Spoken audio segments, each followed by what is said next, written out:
I am about to tell the story of the most memorable war in history. That, namely, which was fought by Carthage under the leadership of Hannibal against Rome. Livy, the history of Rome.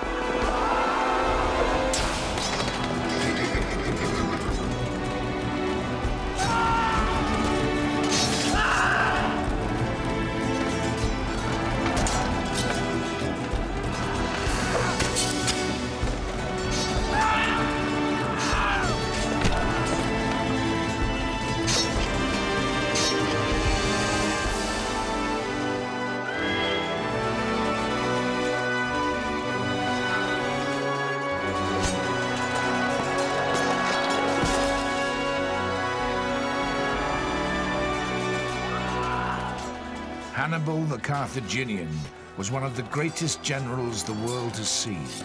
No one before or after him could take on and defeat the Roman legions with such contemptuous ease. I think Hannibal's genius really had three main components. First of all, he was a wonderful tactician. He knew how to handle different types of forces and maneuver them on the battlefield. Secondly, he was very good at motivating his men, even disparate forces from different countries, and getting them to endure privations and to fight very well for him. And third, he had insight into the minds of his opponents. He could think what they were trying to do, he could exploit their blunders and use them against them.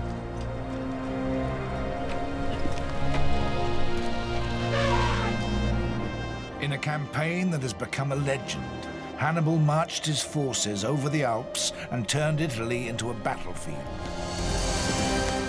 Roman armies sent against him were outmaneuvered, outfought, and cut to pieces.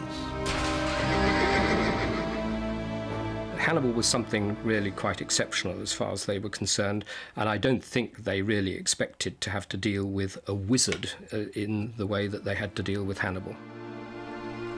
But in the end, the dead came back to haunt him. In revenge for Hannibal's triumphs, the Romans obliterated Carthage and went on to rule their own mighty empire. Hannibal was the last of Rome's enemies who stood any chance of defeating them, undermining them, of fragmenting Roman power in Italy. After the defeat of Hannibal, Rome was impregnable. It swallowed up the rest of the Mediterranean basin, Spain, North Africa, Greece, Syria, Egypt, and the empire lasted for 400 years. Hannibal's war against Rome was a personal obsession which ended only in death. 33 years after he'd taken the Romans to the brink of defeat, he killed himself to avoid capture by his hated enemy. It was a story which could have ended so differently.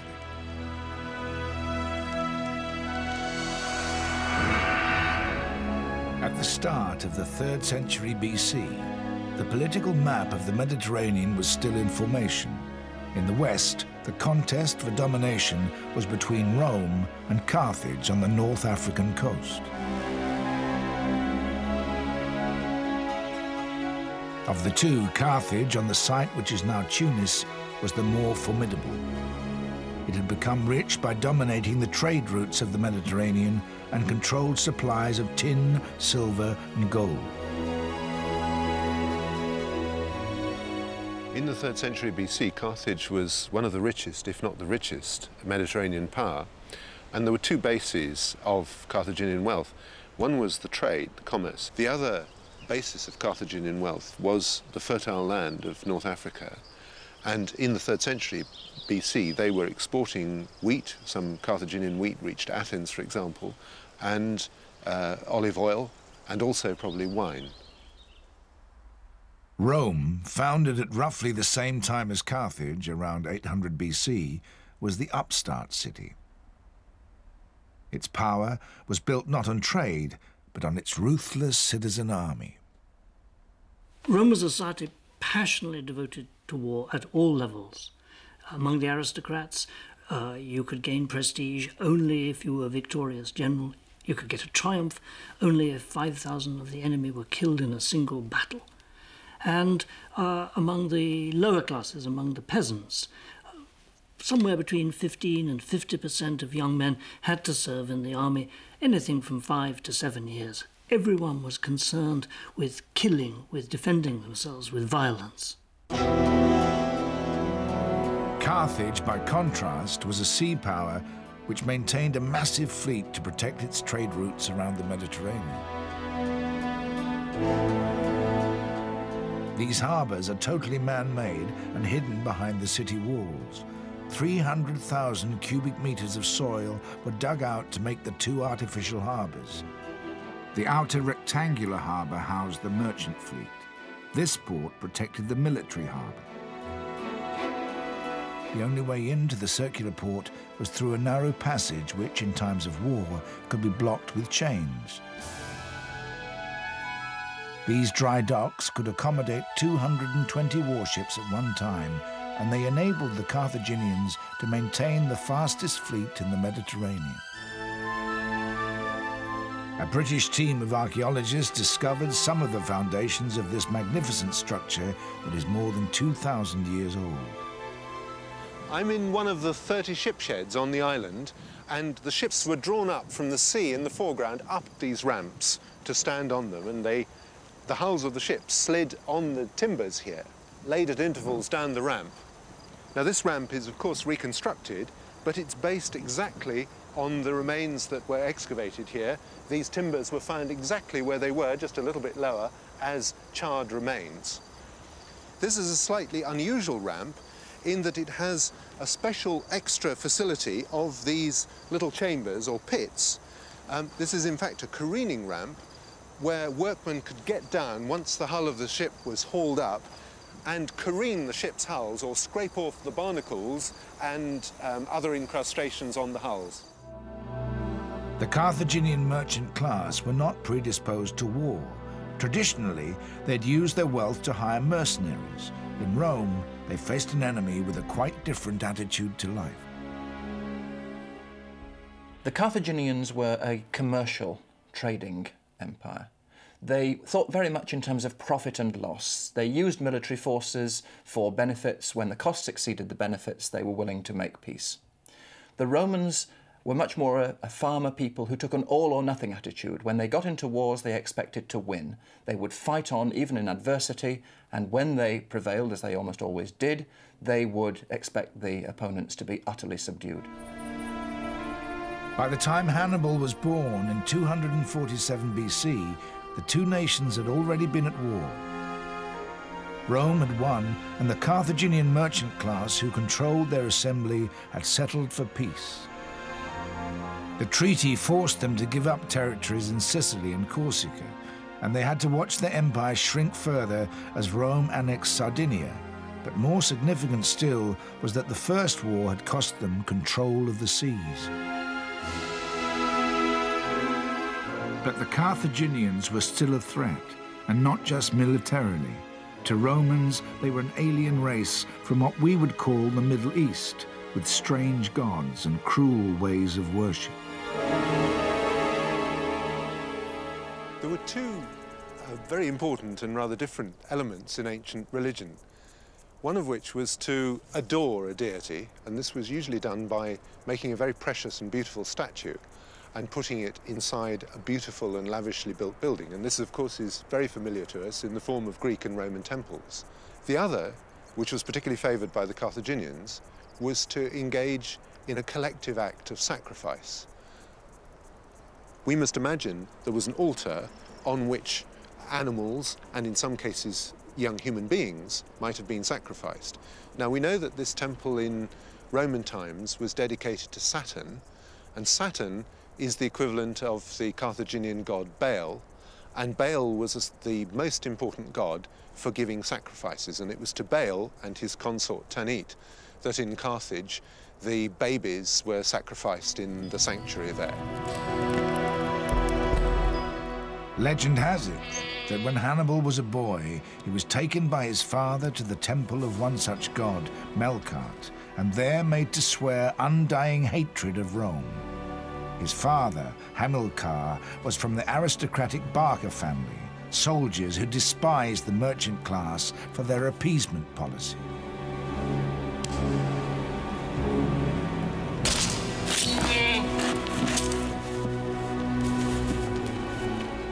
story of that crucial moment in his life makes no mention of human sacrifice, but there is little question that it sometimes happened here.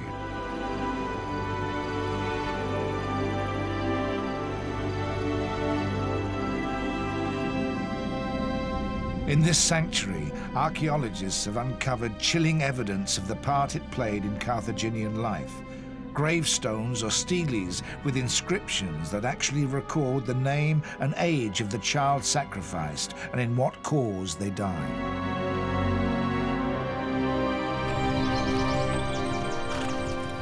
Whether or not Hannibal's obsession with Rome started like that, it was reinforced by an extraordinary childhood as a boy in a soldier's world.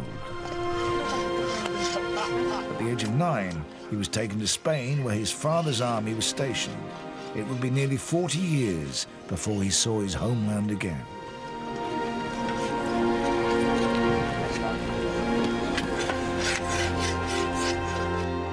The First War with Rome had left Carthage with a foothold in southern Spain. Hamilcar wanted to consolidate their hold on it and lay the foundations of a new empire to make up for the lands the merchants back home had given away. The Mediterranean really consists at that time of power blocks. There's Egypt, Syria, there's Greece, Italy, Spain, and North Africa. Each has roughly the same population, 3-6 million. And Spain was particularly powerful. It was politically fragmented, but it had a huge resource, silver mines to make money. And money was the strength with which you could pay armies. And we know the silver mines were active, curiously, because of recent research in the Greenland ice cap. Basically, you drill through the ice cap and you can get Roman levels, and you can find lead pollution. Lead and silver are mined together, and you can estimate the volume of lead-silver mining in Spain in the 3rd century. They were very busy. A lot of silver was mined. It was a huge resource that Carthage had captured. Throughout his teenage years, Hannibal lived a soldier's life at his father's side. It was a masterclass in the skills of leading an army. The immediate task for the Carthaginian expeditionary force was to tighten their grip on the Iberian Peninsula. But no one was in any doubt as to who the eventual target was: Rome. In 229, when Hannibal was just 18, his charismatic father, Hamilcar, was killed in battle against Iberian tribesmen. On his death, command of the army passed to his son-in-law, Hasdrubal. Hasdrubal could see the military genius of his young kinsman and put Hannibal in charge of the cavalry, vital experience for the years ahead. 8 years later, Hannibal took another step closer when Hasdrubal paid the penalty for punishing one of his subordinates by torture. In that sword thrust, Hannibal's moment had come.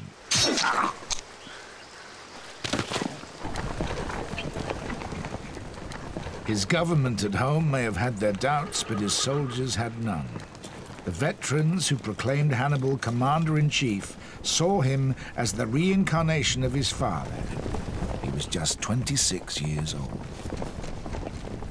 Hannibal is rather like Alexander the Great. He has the advantage of having a warrior father who takes him on campaigns from an early age, so he gets this experience, and when he succeeds to power, he has the respect of his men because of his lineage. But also, like Alexander, that's not enough in itself, and there are plenty of Carthaginian commanders who do not do as well as Hannibal. Hannibal has the natural genius to exploit that situation and to go on to become a truly great general. Those 16 years in Spain ended the first act of his extraordinary career. Ahead lay his life's obsession, taking the war to Rome.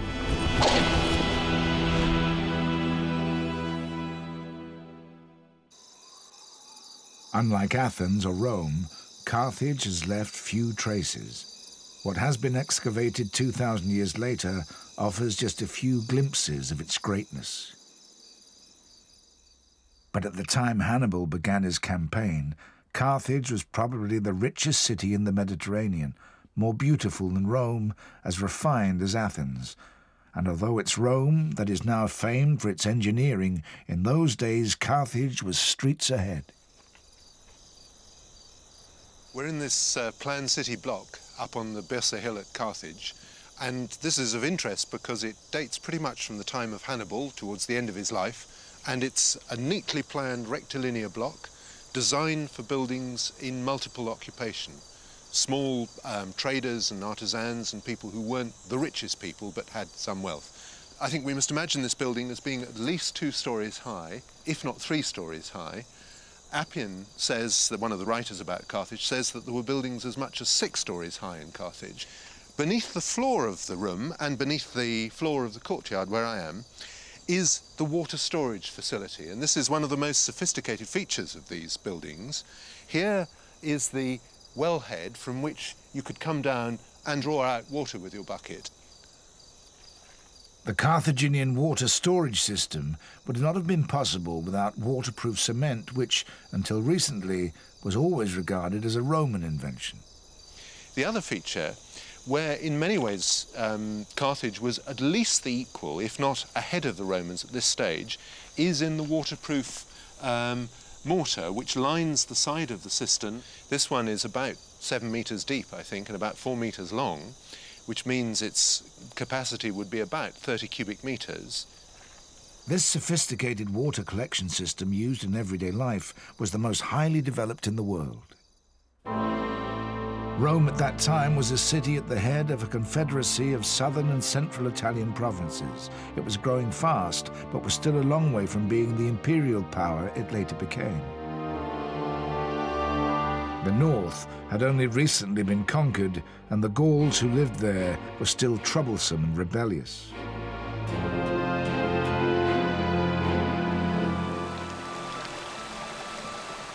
Back in Spain, Hannibal knew the Romans were the growing power in the region, but he didn't believe they were invincible.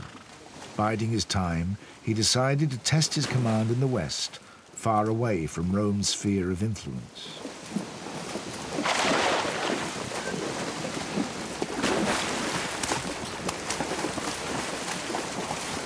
Hannibal took his army up to the river Tagus. Facing him was a much larger force of Iberians. Legends report that crossing secretly at night, he took the enemy by surprise and had victory in his pocket by lunchtime with few losses.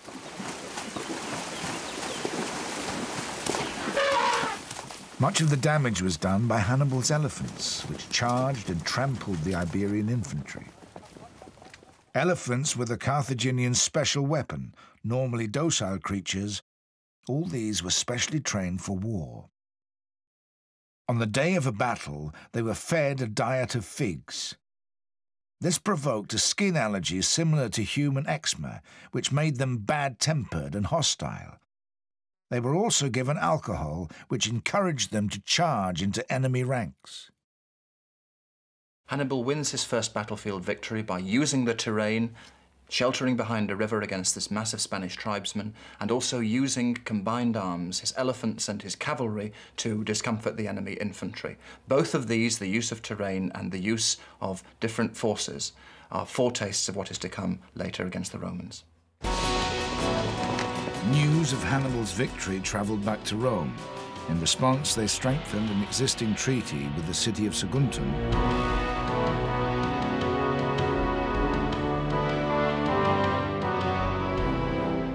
Unimpressed, Hannibal laid siege to Saguntum, knowing that the Romans were too busy quelling a rebellion among the Gauls in northern Italy to come to help.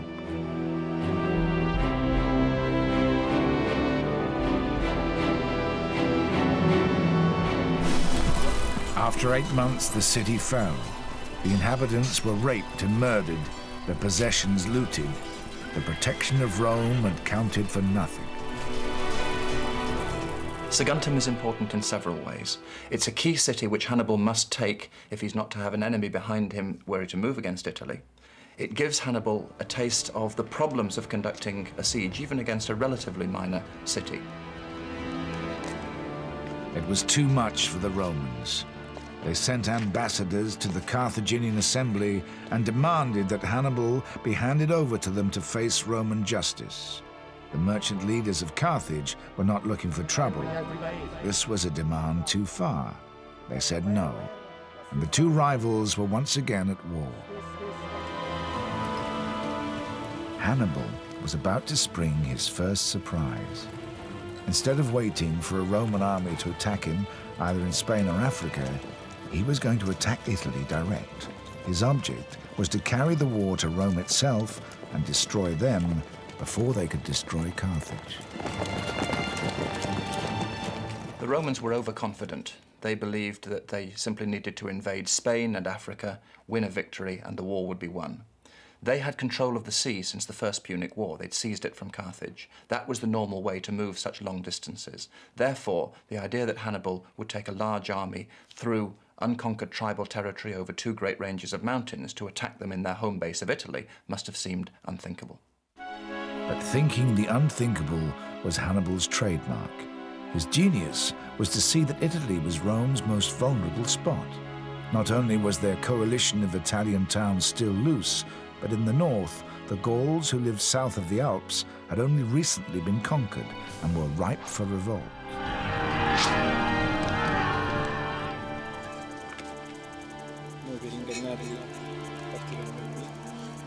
He set about planning a campaign which has gone down in the textbooks of military history. Hannibal takes exactly the actions that we would expect of a modern general to prepare for his expedition. He gathers intelligence, he attempts to make allies along the route, and he also takes care to safeguard his own territories in Spain and Africa by leaving his subordinates and troops sufficient to defend them.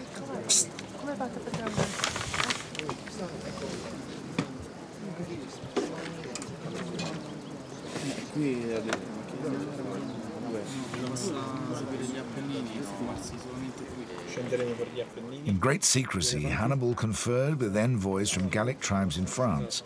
If he could get them to join him, he wouldn't have to fight his way to the Alps. He also met with Gauls from the Po Valley in northern Italy, whom he hoped would rebel against Rome and join his army. His eventual plan was to get the whole Italian coalition to defect to his side. Only in that very year, 218, the Romans had established 2 new colonies on the Po, and he wanted to know what sort of a welcome he would have if and when he arrived. And it was when his agent sent to northern Italy returned to his capital at Cartagena in Spain with a favourable report that he finally decided to move off in June.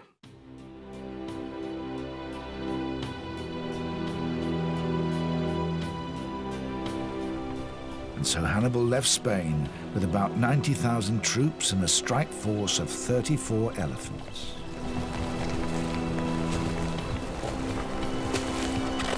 The first stage of his march was through northern Spain and over the Pyrenees.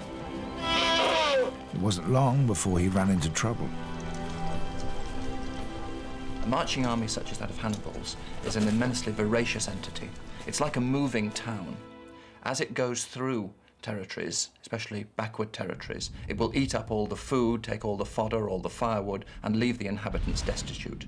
It's not surprising, therefore, that many of them try to fight to resist the passage of Hannibal's forces. Quite by chance, the Romans might have intercepted him as he made his way towards what is now Marseille.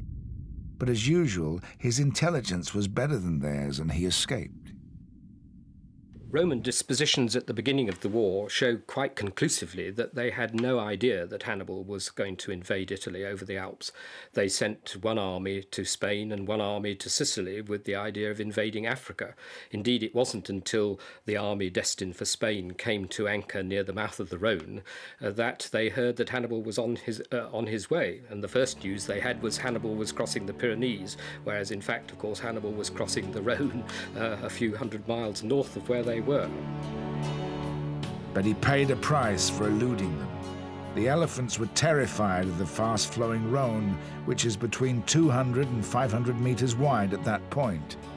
We do not know how many elephants were lost in the river, but Polybius tells us that many elephant drivers drowned when the animals fell off the rafts.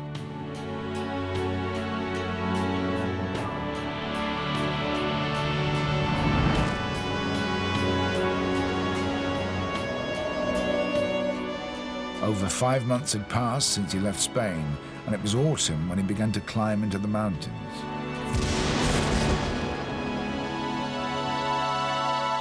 By then it was freezing, particularly at night. His soldiers, most of them brought up in Spain and Africa, suffered terribly. top of that, they came under attack from local tribesmen.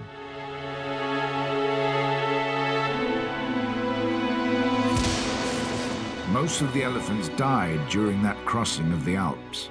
Animal experts believe that the hard climb would have given the elephants blisters, demoralizing them to such an extent that they would have refused to move any further. In the freezing elements, their blood temperature would drop and they would have died of hypothermia.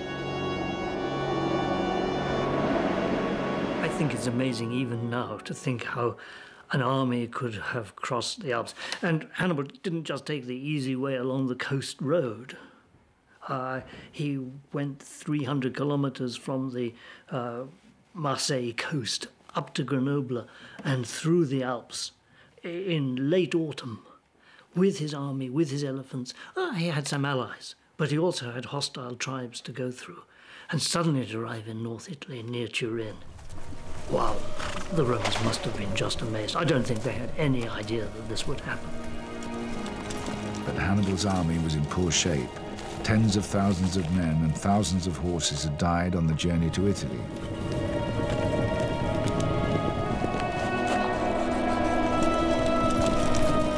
He now commanded about 20,000 half-starved soldiers, 6,000 cavalrymen on bony horses, and a few elephants. Hannibal's short-term objective after arriving in Italy is to recover from the arduous march, to enable his men to gain local allies, and to beat the Romans to show that he's able to win victories even in their backyard. In the longer term, he aims to build on that, to continue to win victories, to have more and more Roman allies coming over to him, to the point where the Roman Confederacy disintegrates, the balance of power within Italy is shifted, and he hopes that Rome itself will then be coerced into coming to terms. To the south, the Romans and the Allies were mustering an army.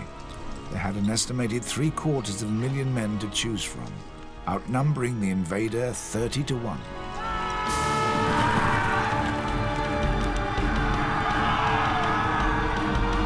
But Hannibal's forces were growing as the rebellious Gauls flocked to his side, 5,000 cavalry and 10,000 on foot. The historians who told Hannibal's story saw it from the Roman point of view. He is crafty, deceitful, and cruel. But even they acknowledge his extraordinary genius for motivating men.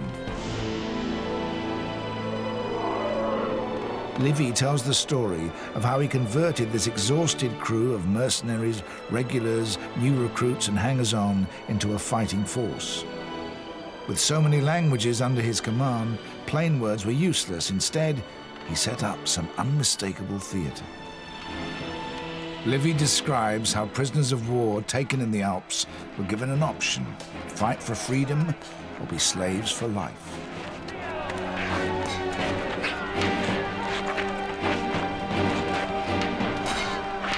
Those who chose to fight were matched in single combat. The winner would be given weapons, armor, a horse, and freedom to go their way. The losers would have freedom of a different sort in death.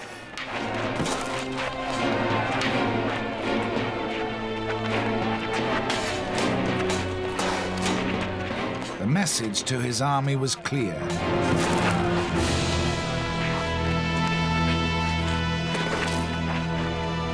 Hannibal was telling his army that if they fought and triumphed, the riches of Rome would be theirs.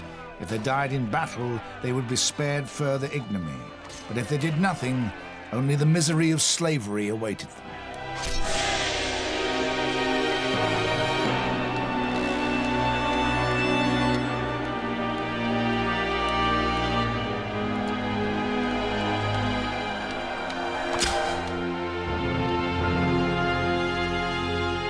Back in Rome, they were preparing to smash this upstart invader.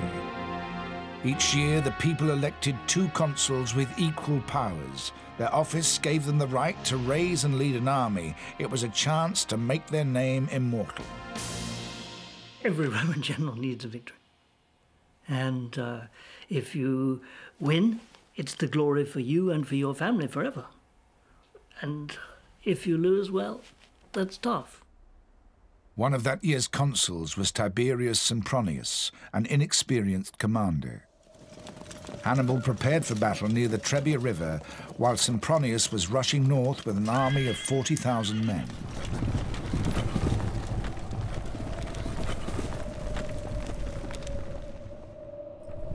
His younger brother Mago was put in charge of 2,000 men and told to hide in an overgrown riverbed. The plan was for them to spring out when the battle was on and take the Romans from behind. For that to work, the Romans had to be drawn into the fight exactly where Hannibal wanted.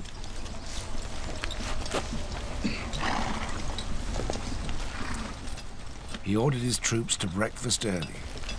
The light cavalry was sent to harass the Romans on the other side of the river and then feign defeat. Hannibal was banking on the Romans chasing them as they retreated, and the plan worked.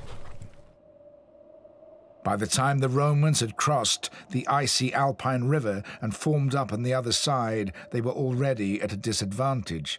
Hannibal's well-fed and rested force marched forward, infantry in the middle, with elephants and cavalry on each flank. At Trebia, Hannibal uses the freezing river to put the Romans in most serious difficulty. He managed to manipulate the consuls and the Roman army so that they crossed the river just after dawn. The men were so cold that they could hardly hold their weapons. And then they had to face Hannibal's troops, who were warm and well prepared. The knockout blow was delivered by Mago.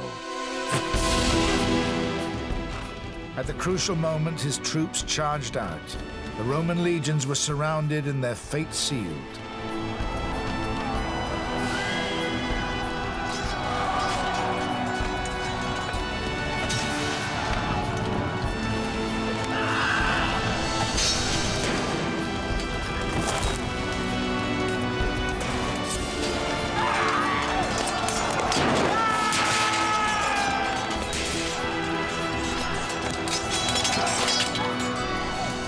Hannibal's few remaining elephants caused chaos in Roman cavalry ranks.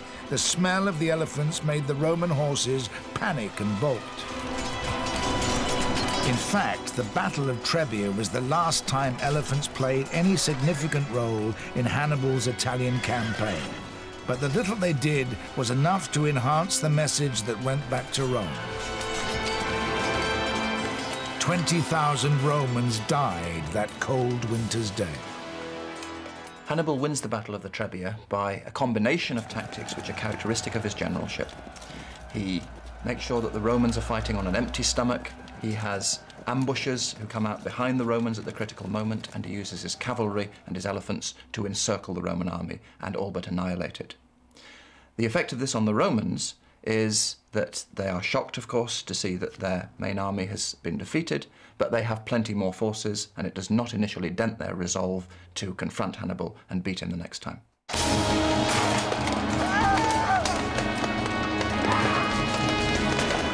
But they should have learned their lesson. There was an enemy at their gate that had come to do serious business, and just how serious would soon become clear. Hannibal had signaled his arrival in terms the Romans should have understood, but they still underestimated him. As the Romans saw it, they were sending a well-trained and committed citizen army against a motley crew of foreigners.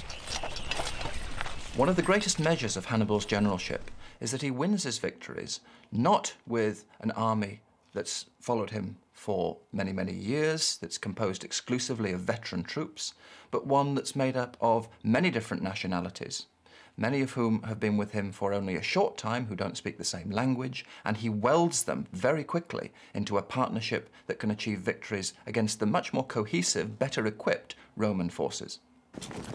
The key to Hannibal's success was his cavalry, consisting of two main units, the Heavy Brigade and the Light Brigade. The Heavy Brigade comprised of Spaniards and Gauls riding powerful horses. They were armed with a short lance that could double as a javelin and a two-edged sword, suitable for both cutting and thrusting.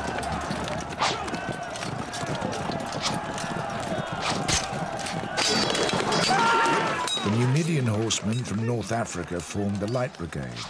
This elite corps was the best cavalry of their age. They had very light and basic weapons consisting of a few javelins, a dagger, and a short sword. The sword was terrifyingly effective in the hands of these horsemen. When the Numidian cavalry attacked fleeing infantry, they would often slash the hamstrings of the unfortunate enemy, immobilizing them and taking them out of the battle. The helpless men were left to die a slow, agonizing death, or were finished off later.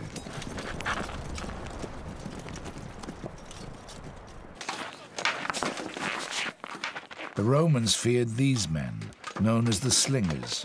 They hurled stones and lead bullets at their enemies with deadly accuracy.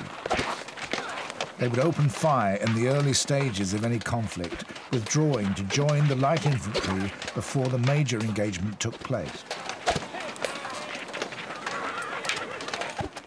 The main body of the infantry was drawn from North Africa, Libya, Spain, and Gaul. The Africans were heavily armed in the Greek fashion with large shields, breastplates, helmets, greaves, cutting swords for close work, and long spears for the first encounter.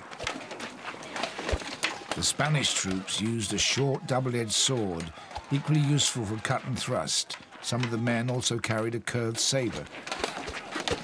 The Libyan light infantry were famed for their sobriety and a remarkable resistance to fatigue and privation.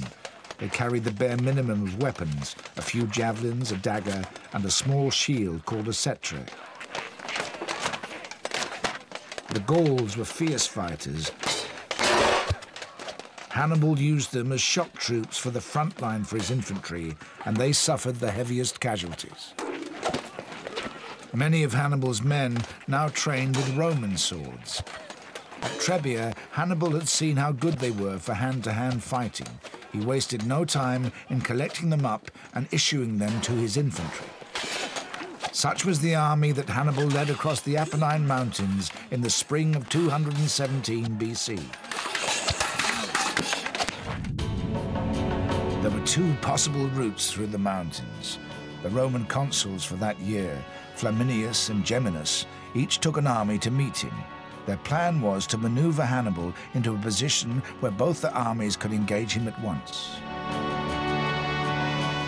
Flaminius allowed Hannibal through the pass, then set off in pursuit, hoping to drive him towards Geminus's army. But Hannibal could see the trap and was determined to keep the two armies apart. To force Flaminius's hand, Hannibal set about pillaging the fertile Chianti region.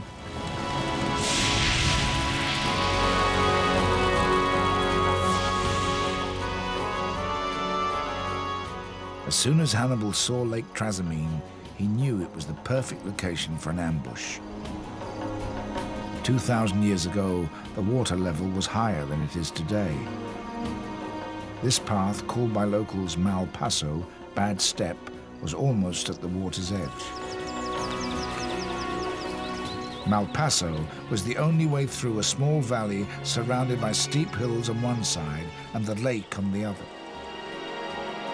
Hannibal positioned his troops in the woods around the small valley. He then ordered a party of his men to make camp on the furthest hill and, as night fell, to light as many fires as they could. The trap was sprung. As soon as the Romans saw the fires in the distance, they assumed that Hannibal's army was trying to escape. In the case of Trasimene, this was an area which, as Livy says, was naturally made for ambushes.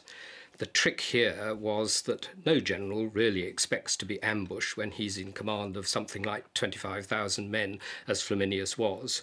Indeed, he probably thought, if anything, that Hannibal was walking into a trap rather than himself. It was an ambush on a gigantic scale, and one finds it difficult to think of a parallel in military history for one on such a scale.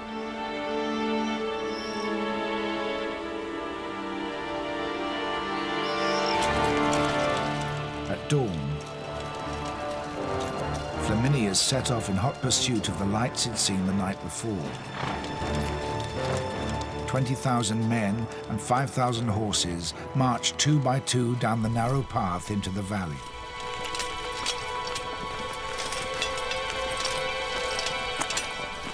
What happens at the Trasimene is a classic ambush.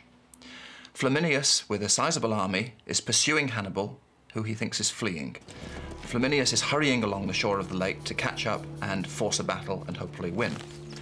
Unfortunately for him, Hannibal has hidden his men very cleverly along the lake shore, using the terrain.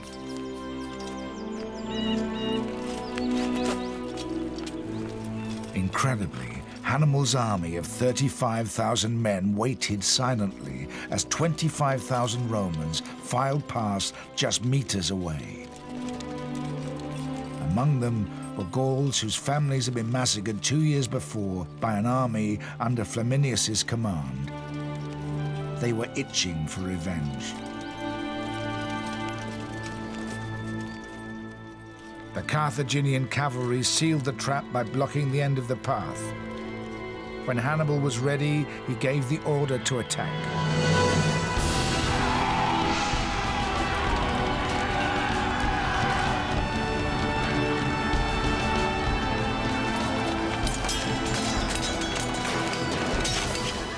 The Roman army had no time to get into battle formation. Most men were slaughtered before they knew what was happening. Livy, in his History of Rome, tells how a Gaul named Icarius recognized the armor of the commander who had lain waste his homeland. He made his way through the battle and killed Consul Flaminius with his lance.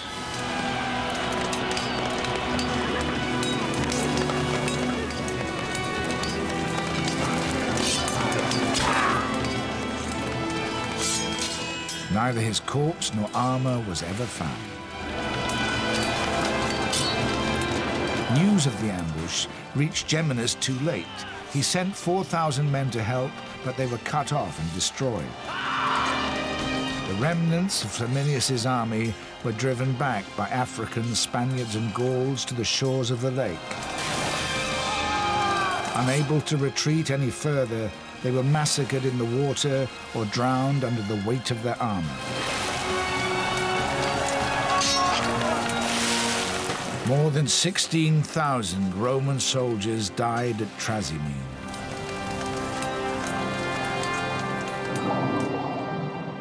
Hannibal's great achievement at Trasimene is the scale of the ambush which he pulls off. Ambushes are common in warfare between forces of a few dozen men.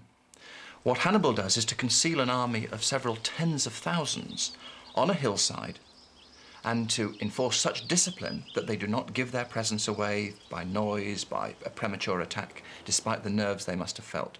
It's a great tribute to his own eye for ground and to the discipline which he can encourage in such an army. The other thing Hannibal wanted to encourage was the disintegration of Rome's federation of Italian cities.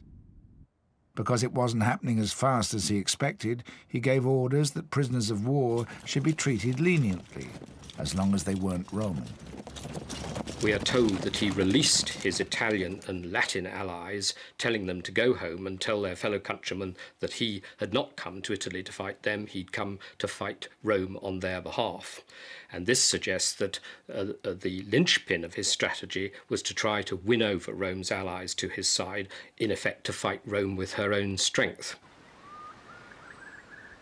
Archaeology has revealed what may be another interesting insight into this strategy. Trasimene is on Etruscan land. There are signs that after the battle, the Carthaginians went to great lengths to make the site safe for local people.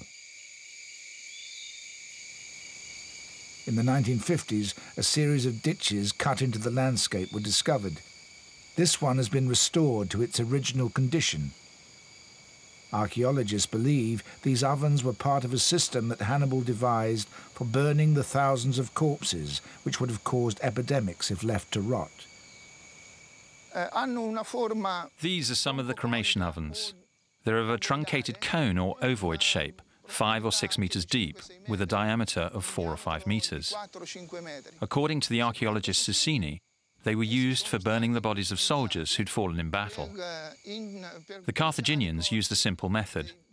They would lay tree trunks and branches across the top and put the corpses over them, Then fires would be lit in the pits underneath. The heat and the flames would consume the bodies, and then the ash would collapse into the bottom. Then the whole process was repeated again and again.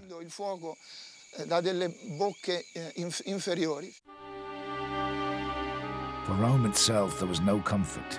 News of so many deaths and yet another defeat caused utter chaos. The population fell into a state of abject depression. Livy says that when the stragglers returned, mothers and wives dropped dead on the spot at the sight of their kinsmen whom they'd given up for dead. They did not know there was worse to come.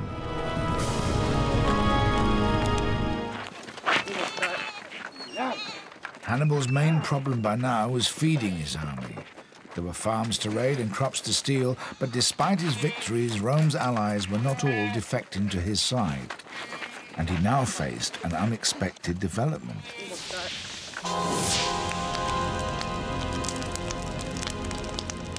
An enemy that was scorching its own earth. It was the strategy of Quintus Fabius Maximus, who was now in charge of the Roman war effort. His plan was to fight a guerrilla war, harrying Hannibal without engaging him in a large battle. By burning the countryside and leaving no crops for Hannibal to steal, Fabius wanted to starve the Carthaginians into giving up. The strategy worked, but for the Romans, it was success of the wrong kind. Roman honor and glory depended upon fighting, upon winning battles. Fabius' tactic of delaying, of destroying land so that Hannibal didn't have food to live off, of holding back, shadowing him rather than fighting him, must have appeared extraordinarily strange, as though suddenly we were to say, no, we won't enter this World Cup, our team will be better in 4 years' time. It would be unheard of. We must go and fight. And so it wasn't just the aristocrats in Rome. It was that everyone must have carped and sneered and said, you're a coward, you must fight. That's the Roman tradition. So they nicknamed Fabius the Delayer and let Hannibal off the hook. The Romans are their own worst enemies. They are very uncomfortable with this Fabian strategy of delay, especially because it means their own farmlands being ruined by Hannibal while they stand back and do nothing. Therefore, after a few months, new consuls come into power who decide that the best way to tackle Hannibal is through traditional Roman means, amassing a vast army in an open field and crushing him. Early in the summer of 216 BC, the food situation was getting desperate for the Carthaginians. Hannibal's solution was to come here, to a Roman army grain store at Cannae in the far south of Italy. Hannibal captured this fortified town, restocked his supplies, and prepared to meet his enemy face to face on the open battlefield. On learning that the Carthaginians had captured the Cannae supply depot, the newly elected Roman consuls led 2 massive armies to annihilate Hannibal once and for all. Their force consisted of 86,000 men. Hannibal had 50,000. But the Romans still didn't understand what they were up against. The Roman army was still fighting in a very archaic way, relying on the strength of the group, while Hannibal, who came from a very different background, had Alexander the Great as his role model. Hannibal fought using a combined force of cavalry and infantry, with one force supporting the other. These tactics were totally incomprehensible to the Romans. The Romans were confident that in the open battlefield they would prevail by sheer weight of numbers, but once again, Hannibal used the terrain to help him. He set up his camp with his back towards the wind known today as the Lebecchio, so that the Romans would receive its dust-laden gusts full in the face. He then put his master plan into action. Perhaps the most amazing part of Hannibal's achievement at Cannae is that his encirclement occurs not with a larger army than the Romans had, but with an army only about half their size. It's a battle that has gone down in the annals of military history, still studied by budding generals today. Cannae was Hannibal's masterpiece. As the two armies lined up, the Roman plan was simple: to use their superior infantry numbers to punch through the much weaker Carthaginian line. But Hannibal had cleverly placed a screen of slingers and javelin throwers in front of his infantry, and they won the first blood of the day when the Roman consul Aemilius Paulus was severely wounded by a missile hurled from a slinger. The skirmishing had another function: to obscure the layout of Hannibal's forces from the Romans. It put his tough Gallic foot soldiers in the center to take the brunt of the attack, but held his crack African infantry slightly further back on each flank. Near the hills were his Numidian cavalry, up against a more or less equal force of Roman light cavalry. Near the river were his heavy cavalry of Spaniards and Gauls. They outnumbered the Roman heavy cavalry 3-1. Hannibal's plan was to draw the Roman attack towards the shallow crescent of Gauls at the center of his line, so as the armies closed, the African infantry on each flank held back slightly.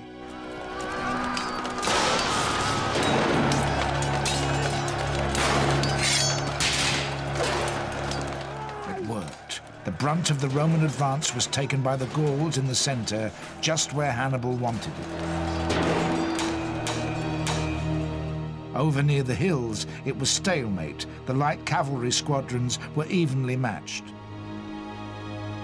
But down by the river, the Roman cavalry was in desperate straits. It was a bitter fight, but the numbers opposing them were simply too great. They were pushed back along the riverbank, and finally they turned and were routed. At this point came the most convincing evidence of Hannibal's uncanny ability to exert iron discipline in the heat of battle. Rather than pursuing the fleeing Roman cavalry, the Carthaginian cavalry turned across the battlefield towards the other flank.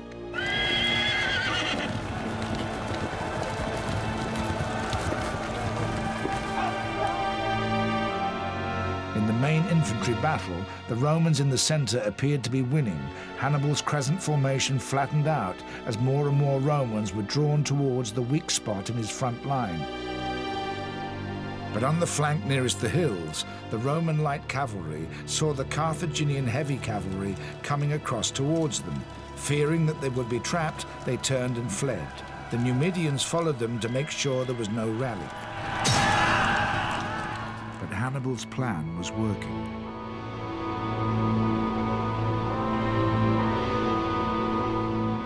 As more and more Romans drove towards where they thought the breakthrough would come, the field cleared in front of the Carthaginian heavy infantry on the flanks. Suddenly, the Romans were being encircled. They found themselves being assailed from 3 sides at once, bunched together with no room to swing their swords. Not only that, but Hannibal's heavy cavalry now turned and attacked the rear of the Roman infantry. The Romans were now being attacked from all sides. They were still numerically stronger, but they were caught in a vice, and the battle became a massacre.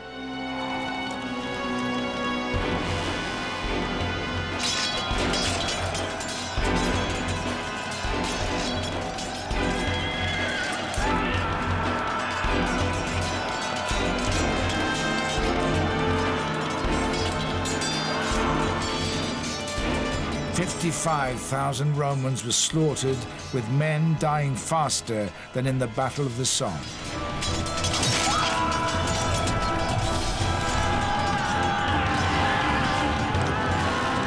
The ancient historian Polybius describes in graphic detail the fate of the Roman army.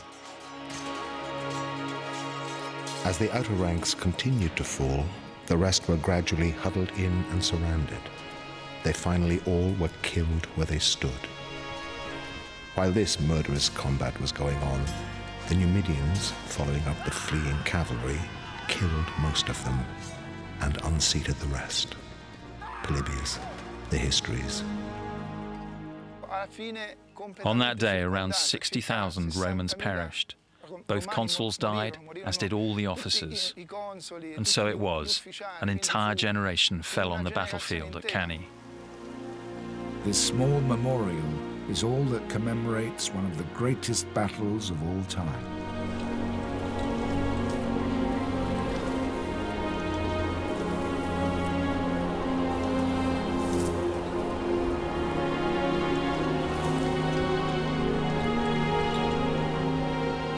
No general has killed as many of the enemy in one day as Hannibal did at Cannae.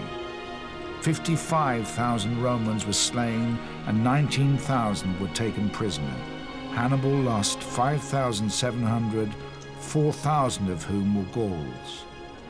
This could have been one of the great turning points in history. The flower of the Roman army lay dead. Hannibal's cavalry commander Hannibal pleaded with him to give the order to take Rome, but Hannibal said no, believing his soldiers needed time to recoup their strength. Hannibal was disgusted. According to Livy, he said to his leader, "You know how to win a fight, Hannibal, but you do not know how to use your victory." And with some irony, he exclaimed that it was proof that the gods were wise. They gave you many gifts, not all. One of the greatest questions of the Second Punic War is what would have happened had Hannibal marched on Rome straight after Cannae to exploit the victory. It's rather like saying, what if the Germans had invaded Britain straight after their unexpected triumph over France in 1940? As in that case, it's primarily a psychological rather than a physical question. Psychologically, it might have encouraged the Romans to make peace. Physically, there were tremendous obstacles. They still had forces within Rome, they still had very strong walls around Rome, and Hannibal's army would have taken a long time to get there, a week, 2 weeks perhaps. By that time, the Romans would have been able to organize resistance, and Hannibal's forces were never very good at taking fortified cities. There are other possible answers to the riddle of why he held his army back. Perhaps he did not want to destroy Rome at all, just to make it sign a new peace treaty between them. Maybe he expected the confederation of Italian towns at last to defect, now that he had defeated the Romans so conclusively. But the simplest is that he knew his limitations. It must have been enormously tempting after Hannibal had won the battle at Cannae. He was victorious. But he had only 26,000, 30,000 men. And how could he possibly march against a city like Rome, 150,000 people, fortified, all the citizens were defended? There was no way in which he could possibly take a town as large as that.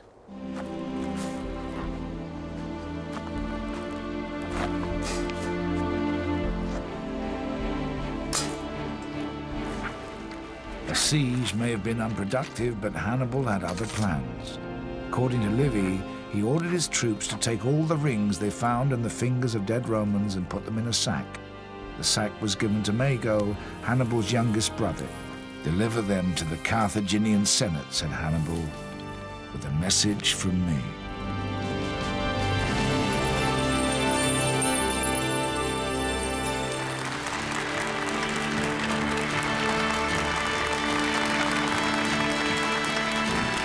In the autumn of 216 BC, Mago marched into the Carthaginian Senate. He proclaimed to the jubilant crowd, "Hannibal has just destroyed the Roman army. Send us reinforcements and Hannibal will finish Rome for good."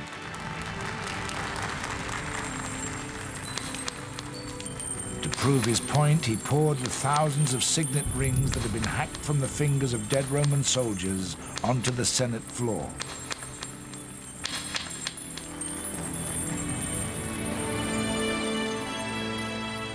But the Senate dithered and prevaricated, and it was a delay that defined the history of Europe. By the time any supplies arrived, they were too late. Rome's worst moment of crisis had passed, and those cautious leaders had unknowingly sounded their own death knell.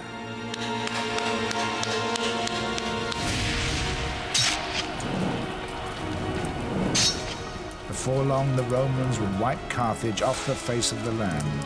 Their revenge was so absolute that scarcely a trace of their civilization remained.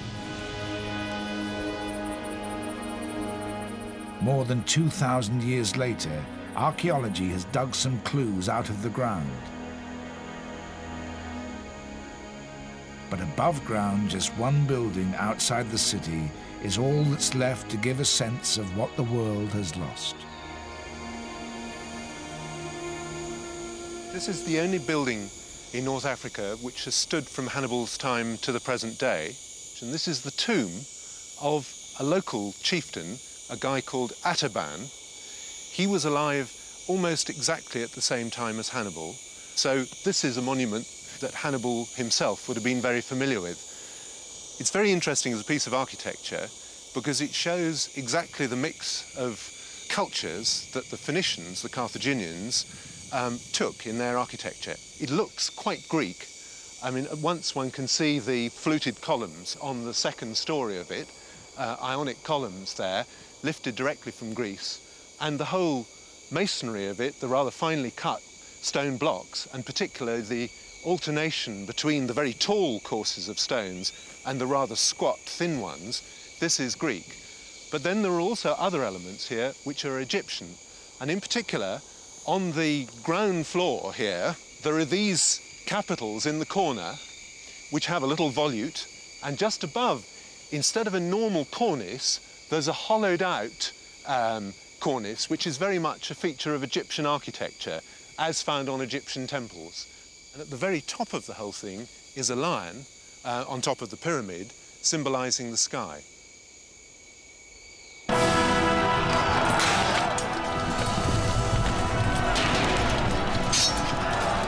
So ironically, Hannibal's victory became the beginning of the end for Carthage. He was 30 when he stood on the battlefield at Cannae and still had half his life to live. It would all be spent fighting the enemy he had sworn to hate.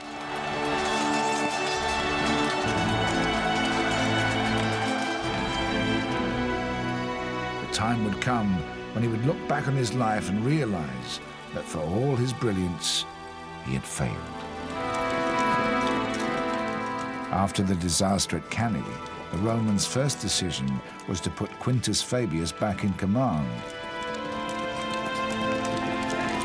Now everyone realized that the tactics of delay and harry were the only means to confront a tactical genius like Hannibal. It took them more than a decade, but eventually the Romans fought their way back through a long and arduous guerrilla war. How on earth did Hannibal manage to hang on in Italy for 13 years after the Battle of Cannae? He must have been desperate, miserable, unable to fight a real battle, the Romans refusing to face up to him in a large battle in Italy, and the Romans having the sense to open a second front, to attack Spain, which was the only place from which he could be reinforced. Hannibal must have known that his dream was ending. Even then, his power base in Spain was under threat, while Rome's among the towns of Italy was holding firm. The lack of commitment from Carthage itself was fatal. Even those who had witnessed his triumphs knew now that time was on Rome's side. Hannibal's greatest strategic failure was that he did not encourage the scale of defections which he had hoped for among the Roman allies. I think his miscalculation was for two reasons. First, that he perhaps expected the Roman Confederation to be as weak as the Carthaginian alliances proved to be when the Romans invaded Spain and Africa. And second, that it was his only hope. That was the only strategy that offered any chance of beating the Romans. 7 years after Cannae, the Roman army in Spain took Hannibal's power base at Cartagena. In doing so, they cut off what had become the Carthaginians' main source of wealth and Hannibal's only source of reinforcements. The troops stationed in Spain did manage to escape, not back home, but across the Alps to Italy. They were commanded by Hannibal's other brother, Hasdrubal, and their plan was to meet up with Hannibal near Rome. It didn't work out. The Romans got wind of the plan and intercepted them in northern Italy. A According to Polybius, Hannibal learned the outcome of that meeting in the cruelest way possible. A lone horseman galloped up to his camp south of Rome and tossed a bundle onto the ground. In it was his brother's head. Hannibal now knew that he was on his own. Worse was that he was facing an enemy which had learned from its mistakes. Hannibal changed the way that the Romans fought their battles. Never again after Cannae were the Romans so foolish as to alternate generals' commands day by day. And in order to beat Hannibal, they had to entrust generals with power which ran on for years. And the Romans could never have conquered the Mediterranean basin if they'd gone only for annual commands. So all the great Roman generals had commands. Julius Caesar, Pompey had commands which lasted for years. The first of those great Roman generals on which the empire was built was Scipio the Younger. Having mopped up the Carthaginians left in Spain, he turned his attention to beating the man he most admired. Hannibal has essentially run into a stalemate in Italy.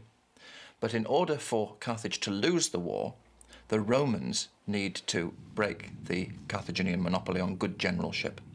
They do this through the advent of Scipio the Younger, Scipio Africanus as he's to become, who has learnt through bitter experience at first hand what good generalship can do to Roman armies, having been present at some of Hannibal's victories.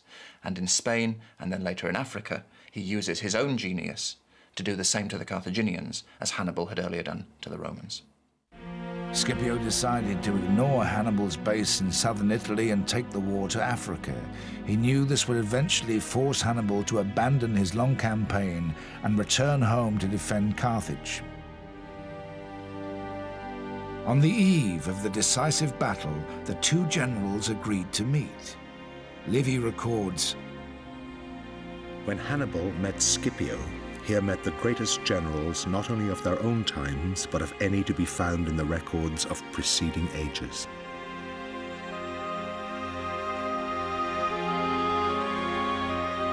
Scipio held the trump card.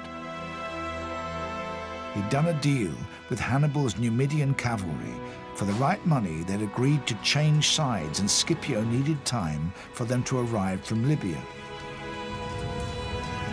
It was a coup worthy of Hannibal himself, and a mortal blow to the Carthaginians. When the two sides met in battle at Zama, not even Hannibal's genius could save him from defeat. The year was 202 BC. The Second Punic War had lasted 16 years. Zama is the Waterloo of the Second Punic War. Hannibal loses it for two reasons. First, he faces for the first time a general as good as him. Just as Napoleon faced Wellington at Waterloo, Hannibal faces Scipio at Zama. Secondly, the quality of the armies has shifted. The Roman army is still dominant in heavy infantry, but these are very experienced troops who've been through 20 years of war, and now they have cavalry allies which give them cavalry superiority, similar to that which Hannibal had enjoyed at Cannae. And it's that cavalry superiority in the end which enables Scipio to prevail. The Carthaginian peace party quickly settled with Rome, and for good measure exiled Hannibal from the city when he tried to challenge for political power himself during the shaky peace that followed the war.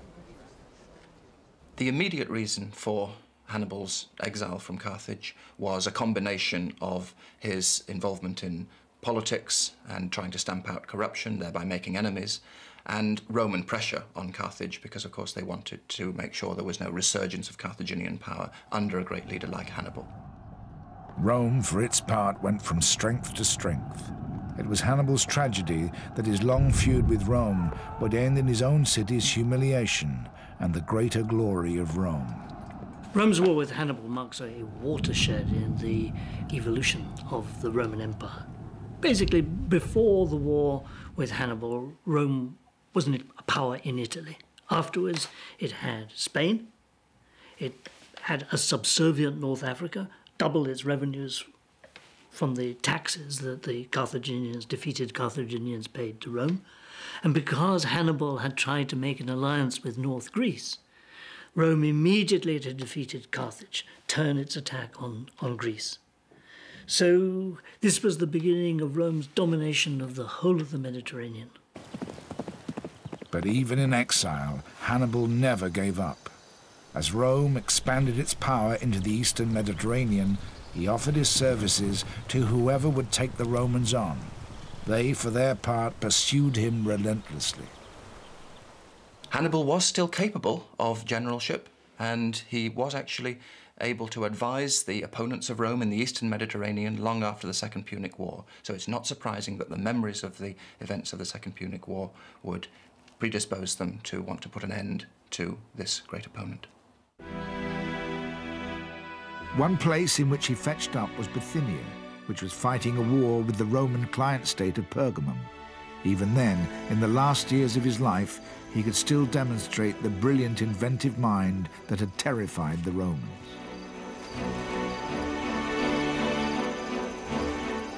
The battle was to be at sea.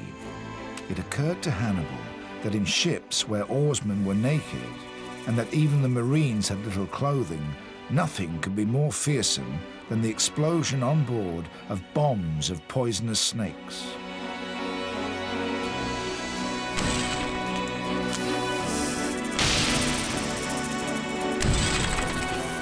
So simple. When the two fleets engaged and the pots exploded onto the decks, there was panic, and the Bithynians secured their victory.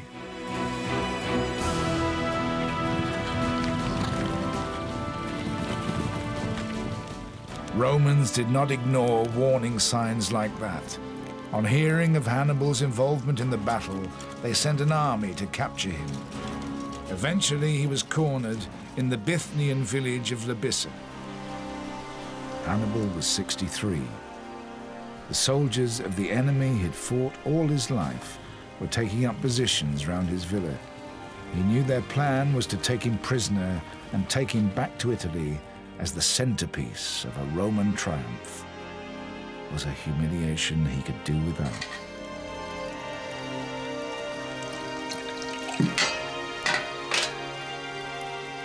His final victory over them was to deprive them of that revenge.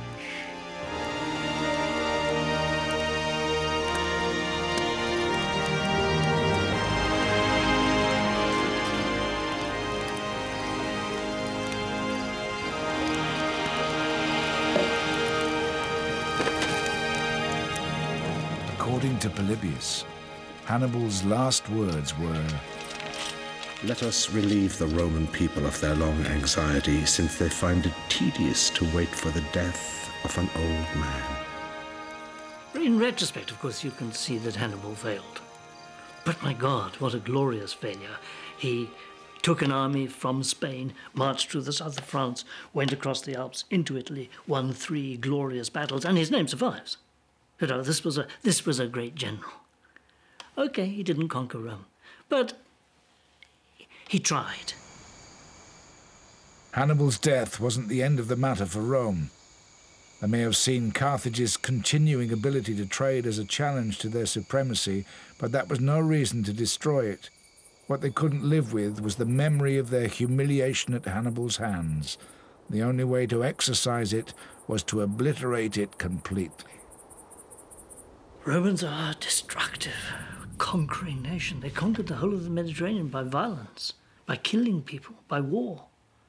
And the conquest of Carthage was one step on the way of making themselves the supreme power of the Mediterranean. They had nothing really to fear, but destroying towns was part of their imperial business.